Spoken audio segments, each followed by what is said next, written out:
Look, human life, it's a battlefield. We walk through a world where every single word you speak, every little emotion you betray, and every intention you broadcast, that is a weapon you are handing directly to your adversaries. In this relentless arena, transparency isn't a virtue, it's a fatal flaw. Reticence, though, that is the ultimate strategic weapon.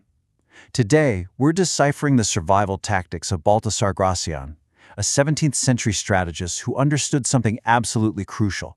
To conquer, you must first become entirely unreadable. So let's dive into this dark water. We are entering an architecture of survival, where silence is the absolute foundation of dominance.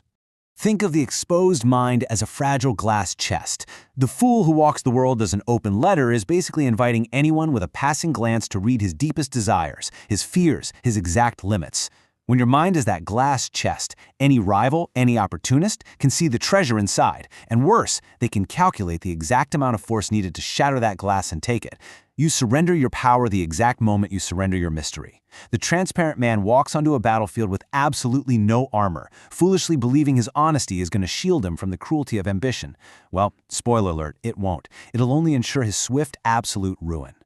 So a supreme choice lies before you. On one side, you have the open letter, predictable, exposed, literally just waiting for its own destruction. Now, the masses might call this honesty, but in the ruthless calculus of power, it's just simple recklessness. But on the other side, the master of shadows, silent, completely unreadable. He builds this impenetrable fortress around his thoughts, and by doing so, he commands fear, he commands veneration. Look, men simply cannot attack what they cannot understand. They cannot plot against a mind they cannot map.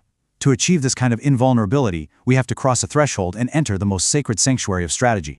Which brings us to part 1, the Holy of Holies. In this sanctuary, silence isn't just keeping quiet. It's the active weaponization of suspense. Gracian tells us cautious silence is the holy of holies of worldly wisdom. You really need to let that sink in. Speaking your intentions openly, it just invites the world's criticism, its meddling, and ultimately its sabotage. A resolution that you declare early is never highly thought of. It simply hands your enemies the exact blueprint and the time they need to construct your ruin. And if you announce your move and it fails, the humiliation is absolute. Cautious silence protects you from all of that. It's this heavy armor that deflects the probing, envious eyes of the world, leaving them completely blind to your true trajectory. This kind of strategy demands tactical suspense. First rule, never declare your resolutions early.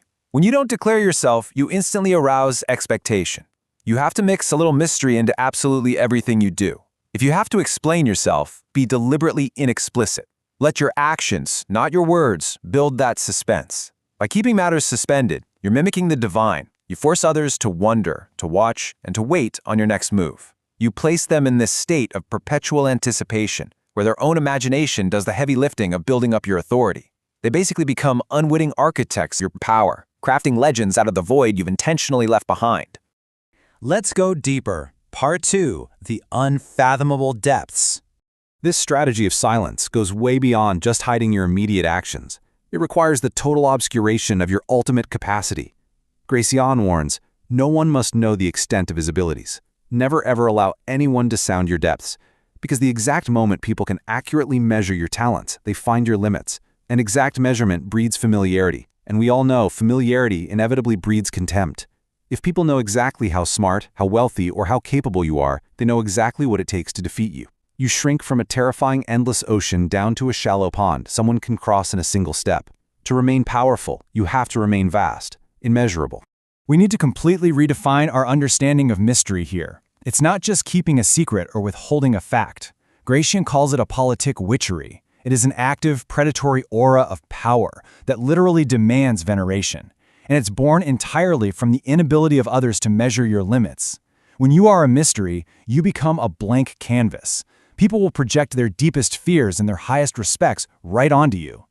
This politic witchery casts a spell of hesitation over your rivals. They won't attack, simply because they can't calculate the risk.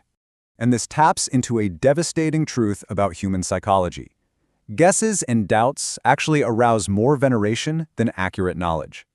If you give people no hard limits to measure you against, human imagination steps in, and it will construct a far greater, far more terrifying image of your power than reality ever could.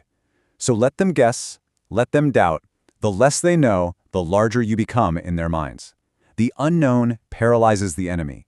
They submit before a single strike is made, crushed under the weight of the endless possibilities you simply refuse to clarify.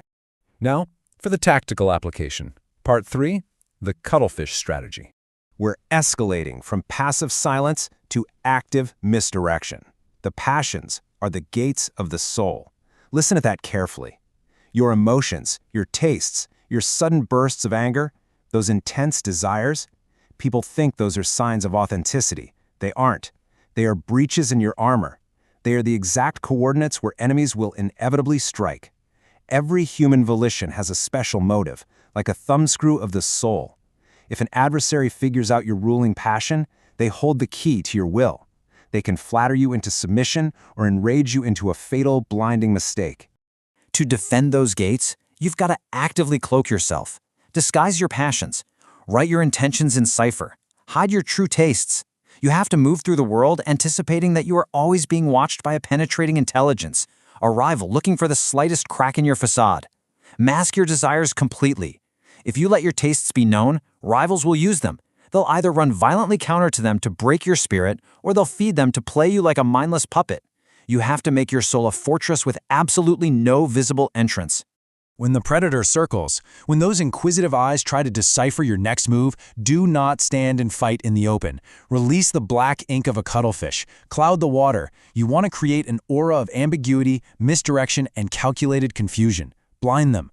This dark ink lets you execute your true maneuvers completely unseen in the abyssal black. Let them strike frantically at the shadow you cast, while you move silently towards your real objective, hidden beneath the swirling dark. The contrast here is literally life and death. Playing with your cards exposed, that's an invitation to lose everything.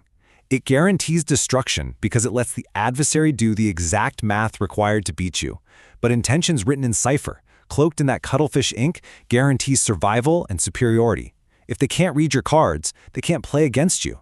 They're just fighting shadows, expending all their energy grasping at water while your power remains absolute, concentrated, and entirely intact. Which leads us to our final evolution, Part 4, the Master of Shadows. The holy of holies of silence, the unfathomable depths, the blinding ink, these forge the ultimate strategic mind. To operate as this master of shadows, you must internalize a strict rhythm of action. Step 1, let first impulses pass by. The watcher is expecting an immediate reaction. Deny them that satisfaction. Step 2, aim in the air to conceal your game. Throw out a false purpose, a deliberate feint to draw their gaze. And finally, Step 3, conquer by the unexpected. By the time they've braced for your false attack, you pivot in the darkness and strike home from an entirely unseen direction. Devastating, absolute. You have to make this transformation. You must evolve from an open letter, fragile and easily discarded, into an unseen conqueror. Look, in a world defined by rivalry and malice, reticence is not cowardice. It is the ultimate instrument of dominion. Mystery isn't just a shield, it's a weapon that silently disarms everyone in the room before they even realize a war has begun. It is the silent sovereignty of the unreadable mind, standing completely untouched above the chaotic fray of transparent men. So, one final, vital question remains. Are you still walking through the world as an open letter, waiting to be read and ruined by the malice of men? Or will you embrace the shadows, cloud the waters, and master the art of silence? The choice is entirely yours. Choose wisely.